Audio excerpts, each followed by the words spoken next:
오늘도 하나님의 은혜가 저와 여러분에게 함께하기를 기원합니다. 민수기는 시내산에서 시작해서 약속의 땅을 바라보는 요단 동편 모압 평지까지의 여정을 기록한 성경입니다. 34장의 내용은 하나님께서 주겠다 약속하신 약속의 땅의 경계를 말씀하십니다. 그래서 1절 말씀에 여호와께서 모세에게 말씀하여 이르시되 너는 이스라엘 자손에게 명령하여 그들에게 이르라 너희가 가나안 땅에 들어가는 때에 그 땅은 너희의 기업이 되리니 곧 가나안 사방 지경이라. 이렇게 말씀하시면서 이제 3절부터 12절까지가 그 약속의 땅의 경계를 표시해 주는 것입니다. 말씀해 주시는 것이죠. 나눠드린 지도를 보시면 되겠습니다. 왼쪽을 보시면 왼쪽에 있는 파란 색깔 바다는 지중해입니다. 그리고 동쪽의 경계는 요단강입니다. 가운데 보면은 강이 있지요. 요단강입니다.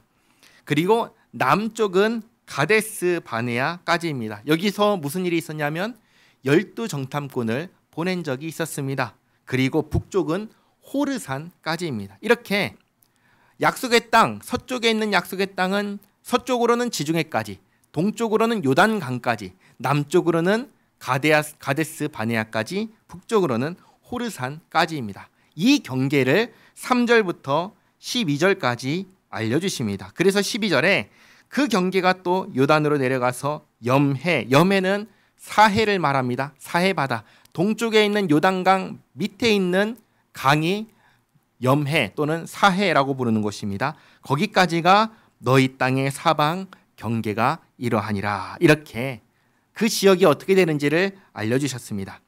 그 다음 13절부터는 약속의 땅을 분배하기 위해서 준비하는 내용입니다. 13절에 모세가 이스라엘 자손에게 명령하여 이르되 이는 너희가 제비 뽑아 받을 땅이라 여호와께서 이것을 아홉 지파 반쪽에게 주라고 명령하셨나니 이는 르우벤 자손의 지파와 갓 자손의 지파가 함께 그들의 조상의 가문에 따라 그들의 기업을 받을 것이며 므낫세의 반쪽도 기업을 받았음이니라. 이 두 지파와 그 반 지파는 여리고 맞은편 요단 건너편 곧 해 돋는 쪽에서 그들의 기업을 받으리라. 이렇게 요단강을 기준으로 요단 동편 땅은 두 지파와 반 지파가 기업으로 받았으니 이제 요단 서편에 있는 약속의 본래 약속의 땅은 아홉 지파와 반 지파가 기업으로 받게 되었다라는 말씀을 하십니다. 16절 여호와께서 또 모세에게 말씀하여 이르시되 너희에게 땅을 기업으로 나눌 자의 이름은 이러하니 제사장 엘르아살과 눈의 아들 여호수아이라. 여호수아는 모세의 뒤를 잇는 이스라엘의 지도자입니다. 그리고 엘르아살은 이스라엘의 대제사장입니다. 이 두 사람이 땅을 나누는 일을 진행할 것입니다. 그리고 18절에 너희는 또 기업의 땅을 나누기 위하여 각 지파의 한 지휘관씩을 택하라. 이렇게 각 지파의 대표를 정하는데 19절부터 28절까지 나옵니다. 표를 보시면 되겠습니다. 번호, 지파명, 이름이 있지요. 1번은 누구냐면 유다입니다. 그래서 19절에 그 사람들의 이름은 이러하니 유다 지파에서는 여분네 아들 갈렙이요 하면서 1번부터 10번까지 쭉 제가 정리해서 표로 만들어 드렸습니다. 그렇게 해서 번호를 매겨보니까 몇 명까지 있냐면 10번까지 있습니다. 10명이란 것이죠. 이스라엘은 12지파인데 10개의 지파만 이야기를 합니다. 왜 그럴까요? 왜 10명이냐면 9지파의 대표와 반지파의 대표만 얘기를 하기 때문입니다. 결국 약속의 땅은 이 9개의 지파와 반지파 총 합쳐서 10개의 지파만 기업으로 나눠서 받을 땅이기 때문에 이 10명만 대표로 뽑았습니다.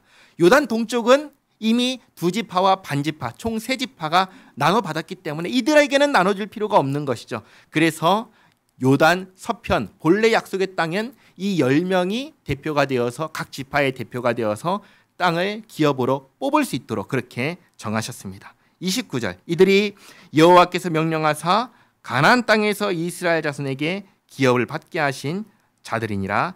아멘. 35장입니다. 35장은 땅을 기업으로 받지 못하는 레위 지파에 대한 것입니다. 이제 보시면 아시겠지만 하나님께서 레위 지파에게는 약속의 땅에 흩어져서 살게 하셨습니다. 그러면 이렇게 흩어져 살 때 레위 지파는 받은 땅이 없으니까 각각의 지파가 자기들의 땅의 일부를 내줘야 하는 것입니다. 이 부분을 말씀하십니다. 35장 1절에 여호와께서 여리고 맞은편 요단 강가 모압 평지에서 모세에게 말씀하여 이르시되 이스라엘 자손에게 명령하여 그들이 받은 기업에서 레위인에게 거주할 성읍들을 주게 하고 너희는 또 그 성읍들을 두르고 있는 초장을 레위인에게 주어서 성읍은 그들의 거처가 되게 하고 초장은 그들의 재산인 가축과 짐승들을 둘 곳이 되게 할 것이라. 이렇게 요단 동편과 서편에 각각 레위 지파가 거주할 성읍과 초장을 주라고 하십니다. 4절 너희가 레위인에게 줄 성읍들의 들은 성벽으로부터 밖으로 사방 1000규빗이라. 성을 중앙에 두고 성밖 동쪽으로 2000규빗, 남쪽으로 2000규빗, 서쪽으로 2000규빗, 북쪽으로 2000규빗을 측량할지니 이는 그들의 성읍의 들이며 너희가 레위인에게 줄 성읍은 살인자들이 피하게 할 도피성으로 6성읍이요 그 외에 42성읍이라. 이렇게 도피성을 포함해서 총 48개의 성읍을 레위 지파에게 주어서 레위 지파 사람들이 흩어져 살게 하십니다. 레위인들이 기르는 가축들도 키울 수 있도록 성읍에서 가까운 들을 주게 하십니다. 이렇게 줄 때 7절 너희가 레위인에게 모두 48성읍을 주고 그 초장도 함께 주되 너희가 이스라엘 자손의 소유에서 레위인에게 너희가 성읍을 줄 때 많이 받은 자에게서는 많이 떼어서 주고 적게 받은 자에게서는 적게 떼어줄 것이라. 각기 받은 기업을 따라서 그 성읍들을 레위인에게 줄지니라. 이렇게 레위인에게 이제 땅을 줄 때 그럴 때 내가 기업을 많이 받았으면 많이 주고 적게 받았으면 적게 주라고 이렇게 비율을 맞춰 가지고 주라고 하십니다. 9절 여호와께서 또 모세에게 말씀하여 이르시되 이스라엘 자손에게 말하여 그들에게 이르라. 너희가 요단강을 건너 가나안 땅에 들어가거든 너희를 위하여 성읍을 도피성으로 정하여 부지 중에 살인한 자가 그리로 피하게 하라. 이는 너희가 복수할 자에게서 도피하는 성을 삼아 살인자가 회중 앞에 서서 판결을 받기까지 죽지 않게 하기 위함이니라. 도피성은 어떤 성이냐면 살인자가 이 보복을 피할 수 있는 성이 도피성입니다. 이 성 밖에 있으면 복수자가 복수할 수가 있었습니다. 그러나 이 성 안에 있으면 복수할 수 없게 막으셨습니다. 그러면 모든 살인자가 다 도피성에 들어가면 괜찮냐? 그렇지 않고 도피성에 들어오면 그러면 뭐 하냐면 재판을 했습니다. 재판을 해서 이게 이 살인자가 의도한 살인자라는 게 드러나면 어떻게 될까요? 살인자는 즉시 처벌을 했습니다. 반대로 심판을 했는데 이 사람은 부지 중에 전혀 의도하지 않았는데 사람을 죽였을 경우 그것이 드러났을 경우에는 어떻게 할까요? 그것이 드러났을 경우에는 그 당시에 대제사장이 죽을 때까지 도피성에 살아야 했고 대제사장이 죽은 다음에는 도피성을 나와서 자유롭게 살 수 있게 그렇게 하셨습니다.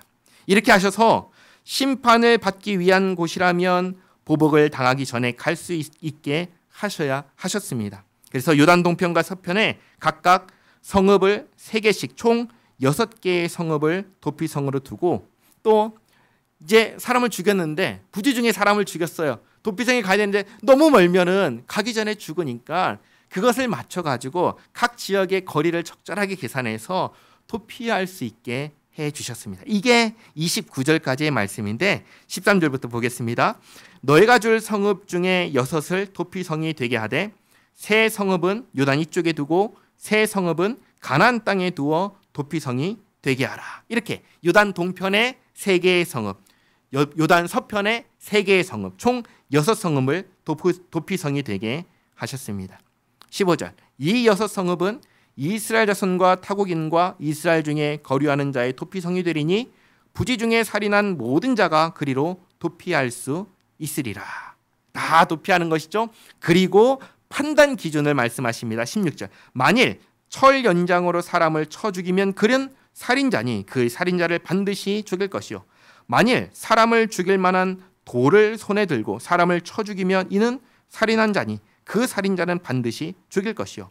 만일 사람을 죽일 만한 나무 연장을 손에 들고 사람을 쳐 죽이면 그는 살인한 자니 그 살인자는 반드시 죽일 것이니라. 이렇게 철, 돌, 나무 연장으로 사람을 쳐서 죽이면 이 사람은 살인자다. 살인자라고 판단하라고 하십니다. 그리고 19절에 피를 보복하는 자는 그 살인한 자를 자신이 죽일 것이니 그를 만나면 죽일 것이요. 아마도 이 피를 보복하는 자는 피해자의 가족이나 관계자일 것입니다. 이들이 보복하는 것을 허용하셨습니다.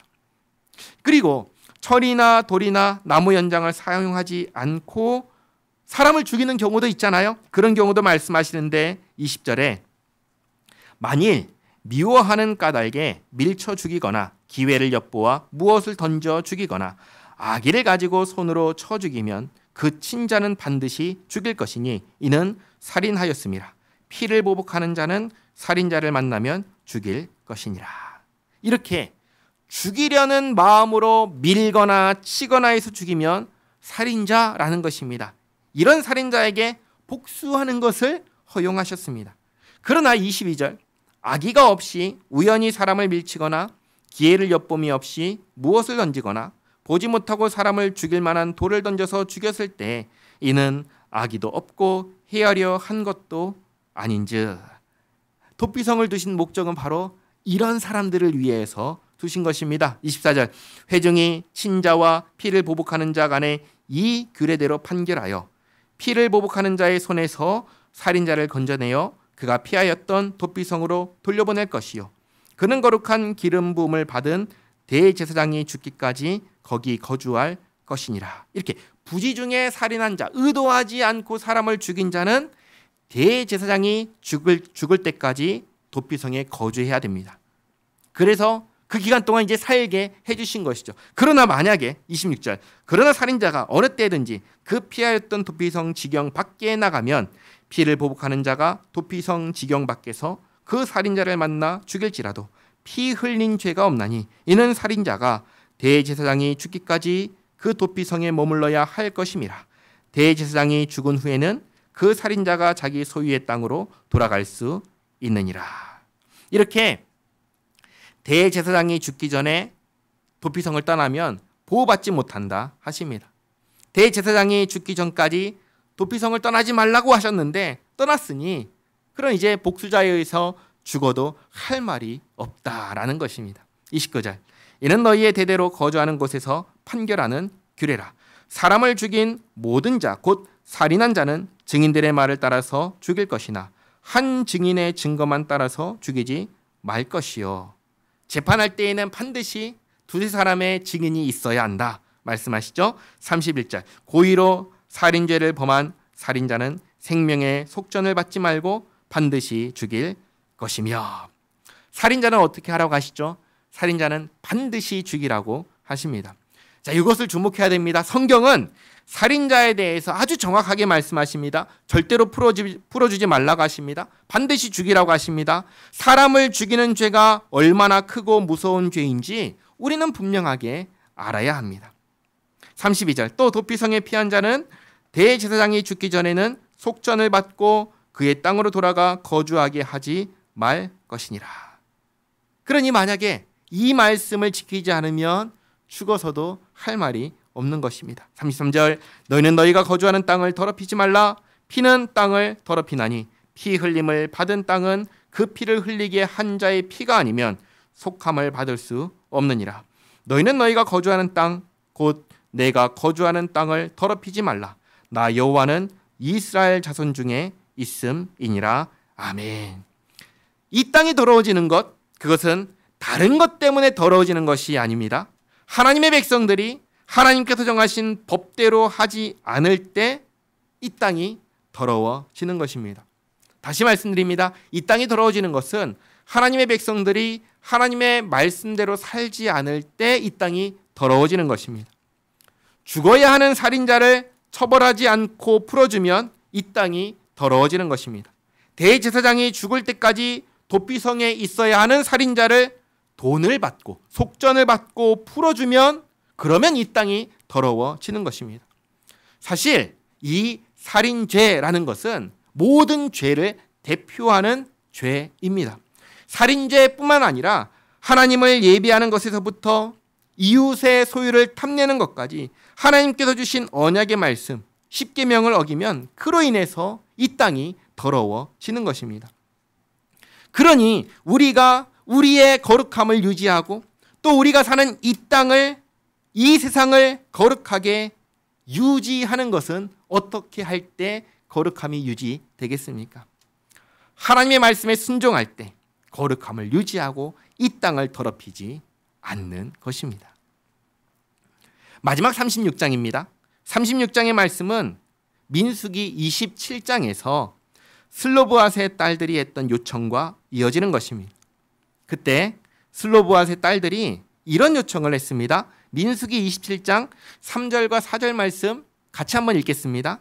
우리 아버지가 광야에서 죽었으나 여호와를 거슬러 모인 고라의 무리에 들지 아니하고 자기 죄로 죽었고 아들이 없나이다. 어찌하여 아들이 없다고 우리 아버지의 이름이 그의 종족 중에서 삭제되리이까? 우리 아버지의 형제 중에서 우리에게 기업을 주소서 하매 아멘. 당시의 여자는 남자의 소유였습니다. 그러니 여자가 자기 재산을 갖는다는 것은 불가능한 일이었습니다. 그런데 슬로브앗의 딸들의 경우에는 좀 달랐습니다. 왜 달랐냐? 가문에 속한 남자가 없기 때문에 그 가문 자체가 사라지고 자기들은 길거리에 나앉아 살게 된 것입니다.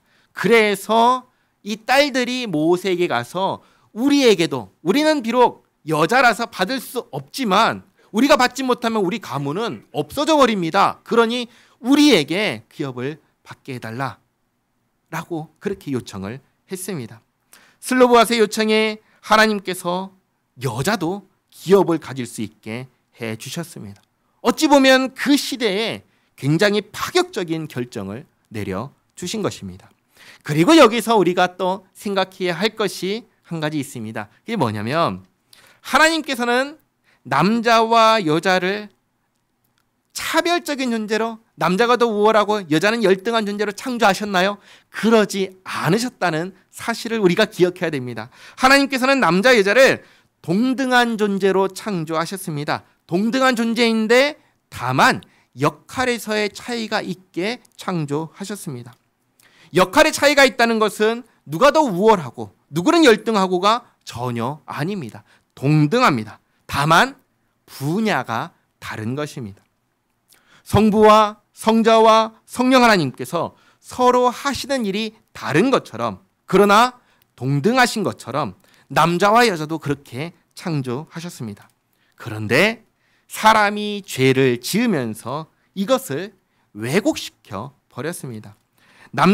여자는 남자의 소유물로 여기는 것처럼 왜곡시켜 버렸습니다. 사실은 그렇지 않은 것이죠. 본래는 그렇게 창조하지 않으셨습니다. 남자와 여자를 동등하게 하나님께서 창조하셨다. 둘 다 하나님께서 하나님의 형상대로 하나님을 나타내는 존재로 창조하셨다라는 것을 우리가 기억해야 할 것입니다. 민수기 27장에서 이 슬로브앗의 딸들 이야기를 들었는데 그때 제가 이 부분 말씀드릴 때 한 가지 해결되지 않은 문제가 있다고 말씀드렸습니다. 오늘 마지막으로 그 문제에 대한 것을 이야기할 것인데 뭐냐면 결혼 문제입니다. 결혼 문제가 해결되지 않았습니다. 우리나라와 비슷한 경우인데요. 우리나라도 남자 여자가 결혼하면 여자가 남자의 가문에 들어갔다라고 그렇게 말을 합니다. 그렇죠? 그런데 슬로브앗의 딸들은 가문에 남자가 없어서 여자가 가문의 모든 것을 다 소유한 상태입니다. 이 상태에서 남자와 결혼하면 여자가 소유한 모든 것이 어디에 속하게 될까요? 그 남자의 가문에 속하게 됩니다. 그렇죠? 그런데 슬로브앗의 딸들의 입장에서는 이게 문제가 될까요? 안 될까요? 안 됩니다. 안 됩니다. 왜냐하면 자기 소유를 가지고 가는 거니까 자기는 잃어버리는 것이 있나요? 아무것도 잃어버리는 것이 없습니다. 그런데 문제가 되는 사람들이 있습니다. 그게 누굴까요? 슬로보앗의 딸들이 속한 지파가 문제가 되는 것입니다. 잘 보시기 바랍니다. 이제 하나님께서 약속하신 그 땅에 들어가면 그 땅을 이스라엘 12지파가 다 기업으로 분배받을 것입니다. 그렇게 분배를 받아도 그 땅의 주인은 누구입니까? 그 땅의 주인은 사람이 아닙니다. 그 땅의 주인은 하나님이십니다. 하나님께서 각 지파에게 땅을 나눠 주신 것입니다. 그리고 살게 해주신 것입니다. 언제까지 사냐면 희년 때까지 50년을 살게 하셨습니다. 50년 동안 잘 관리하게 하셨습니다. 그래서 이 50년이란 기간 동안에는 땅을 사고 팔고 빌리고 빌려주고 했다가도 희년이 되면은 모든 것을 원상태로 되돌려야 했습니다. 그런데 이 땅이 다른 가문에 편입이 되어버리면 희년이 되었을 때 되돌려 받을 수가 없게 되는 것입니다. 쉽게 말해 슬로보앗의 딸들이 다른 지파에 속한 남자와 결혼을 해버리면 그러면 이 땅들도 그 지파에 속하게 되어버리는 것입니다. 슬로보앗의 딸들 입장에서는 자기가 시집을 갔고 자기 소유도 가지고 갔으니까 문제가 없습니다. 그러나 이 딸들이 속한 지파는 자기 기업의 일부를 잃어버리게 되는 것입니다. 그래서 문제가 되는 것입니다. 어떻게 해야 할까요? 이 문제를 가지고 모세에게 나옵니다. 그게 1절 말씀입니다. 요셉 자손의 종족 중 므낫세의 손자 마길의 아들 길르앗 자손 종족들의 수령들이 나와 모세와 이스라엘 자손의 수령된 지휘관들 앞에 말하여 이르되 여호와께서 우리 주에게 명령하사 이스라엘 자손에게 제비 뽑아 그 기업의 땅을 주게 하셨고 여호와께서 또 우리 주에게 명령하사 우리 형제 슬로보앗의 기업을 그의 딸들에게 주게 하셨은즉 그들이 만일 이스라엘 자손의 다른 지파들의 남자들의 아내가 되면 그들의 기업은 우리 조상의 기업에서 떨어져 나가고 그들이 속할 그 지파의 기업에 첨가되리니 그러면 우리가 제비 뽑은 기업에서 떨어져 나갈 것이요 이스라엘 자손의 희년을 당하여 그 기업이 그가 속한 지파에 첨가될 것이라. 그런즉 그들의 기업은 우리 조상 지파의 기업에서 아주 삭감되리이다. 아멘. 여기 3절에 있는 말씀처럼 다른 지파들의 남자들의 아내가 되면 이들의 기업은 다른 지파의 기업에 첨가되는 것입니다. 그러면 4절에 있는 것처럼 희년이 되었을 때 모든 것을 다 원상태로 되돌려야 하는데 이것은 결혼해서 땅이 다른 지파에 속하게 되어버렸으니 되돌릴 수가 없게 되는 것입니다. 이 문제를 어떻게 하면 좋을지 모세에게 와서 묻습니다. 모세가 이 문제를 듣고 경청하고 하나님께 나아가 답을 받습니다. 그리고 대답하는 게 5절입니다. 모세가 여호와의 말씀으로 이스라엘 자손에게 명령하여 이르되 요셉 자손 지파의 말이 옳도다. 슬로보앗의 딸들에게 대한 여호와의 명령이 이러하니라. 이르시되 슬로보앗의 딸들은 마음대로 시집 가려니와 오직 그 조상 지파의 종족에게로만 시집 갈지니. 결혼을 할 때 다른 지파가 아니라 같은 지파, 조상의 지파에게 속한 남자와 결혼하라 하십니다. 그러면 비록 내 아버지의 이름은 사라질지라도 여전히 같은 지파 안에 속해 있기 때문에 기업은 지킬 수 있게 되는 것입니다. 그래서 7절에 그리하면 이스라엘 자손의 기업이 이 지파에서 저 지파로 옮기지 않고 이스라엘 자손이 다 각기 조상 지파의 기업을 지킬 것이니라 하셨나니 이스라엘 자손의 지파 중 그 기업을 이은 딸들은 모두 자기 조상 지파에 종족되는 사람의 아내가 될 것이라. 그리하면 이스라엘 자손이 각기 조상의 기업을 보존하게 되어 그 기업이 이 지파에서 저 지파로 옮기게 하지 아니하고 이스라엘 자손 지파가 각각 자기 기업을 지키리라. 아멘. 자, 이렇게 해서 이 지파의 입장에서는, 그렇죠? 지파의 입장에서는 기업을 지킬 수 있으니까 됐습니다. 문제가 이제 해결됐습니다. 그런데 한번 생각해 보시기 바랍니다. 슬로보앗의 딸들 입장에서는 어떨까요? 만약에 내가 결혼하고 싶은 남자가 다른 지파 사람이라면 이 명령을 받고 무슨 생각이 들었을까요? 이런 생각하지 않았을까요? 아니, 나는 결혼도 내 맘대로 할 수 없는 거야? 이런 생각 들지 않을까요?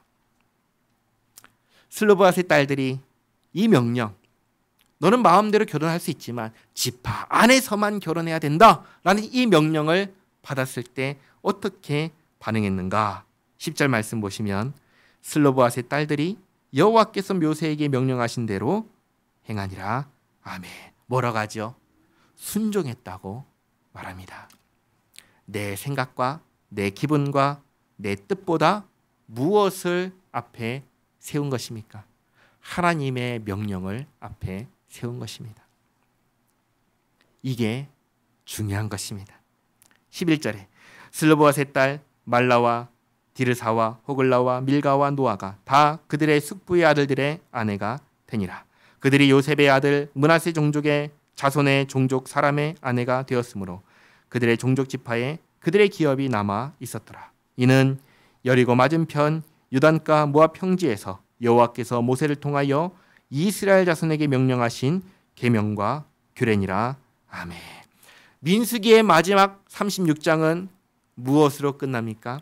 하나님의 명령에 순종한 슬로보앗의 딸들 이야기로 끝납니다. 그리고 이 모든 명령을 슬로보앗의 딸들에게만 주셨다는 게 아니라 하나님께서 약속의 땅에 들어갈 이스라엘에게 주셨다고 말씀하십니다. 그걸로 이제 맺는 거예요.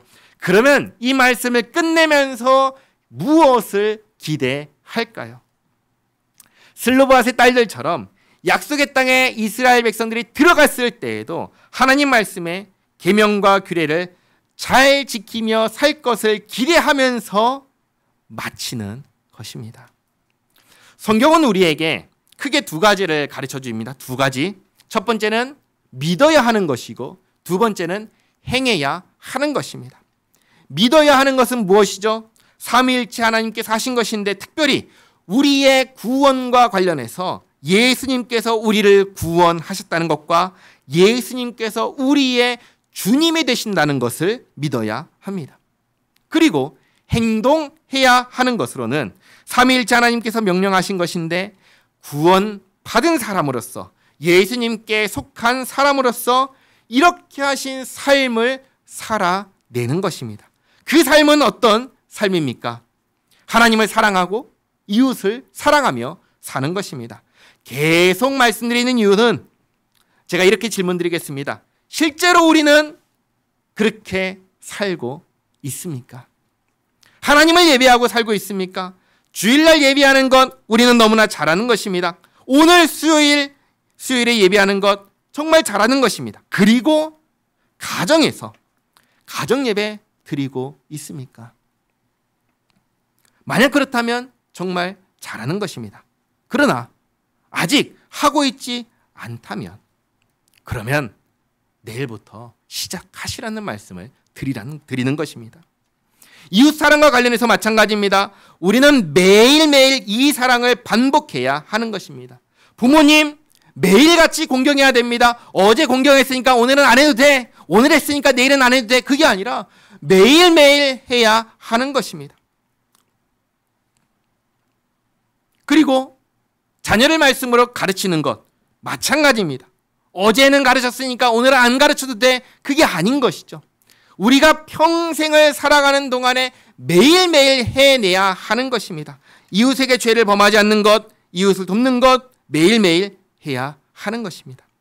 약속의 땅에 들어간 이스라엘 백성들 뭘 해야 할까요?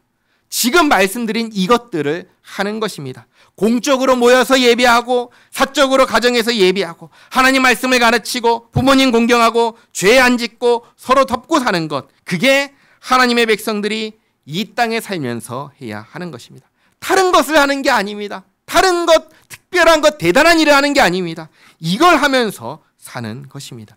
그렇게 할 때 참으로 잘 사는 것입니다.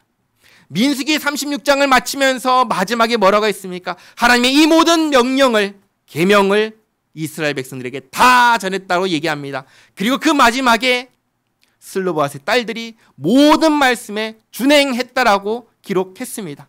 이것을 기록하면서 이 말씀을 듣는 이스라엘 백성들, 또 듣는 우리 모두가 하나님 말씀에 순종하며 살 것을 기대하면서 말씀을 마치는 것입니다.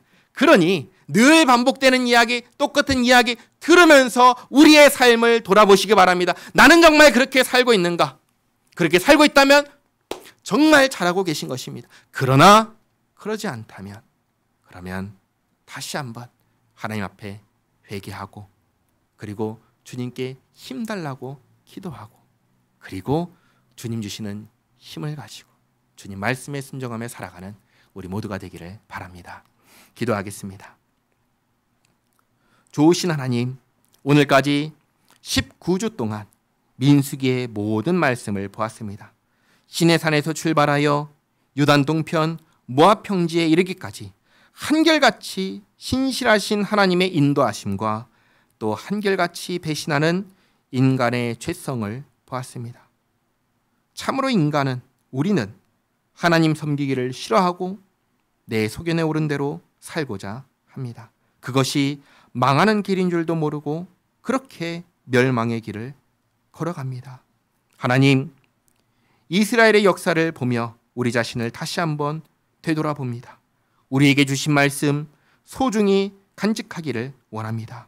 우리를 구원하신 예수님을 참으로 나의 주님으로 모시고 날마다 주님 말씀을 묵상하며 살게 하옵소서. 말씀을 통하여 우리 안에 굳건한 믿음의 기준을 세우시고 그 말씀을 따라 살아갈 수 있도록 힘을 주시옵소서. 하나님, 참으로 주님의 백성다운 삶이 우리에게서 나타나게 하옵소서. 이 세상의 가치관과 다른 구별된 하나님 나라의 가치를 실천하는 빛과 소금의 역할을 감당하게 하옵소서. 우리에게서 주님의 형상이 나타나게 하시고 우리의 삶을 통하여 주님 영광 받아 주시옵소서. 예수님의 이름으로 기도하옵나이다. 아멘.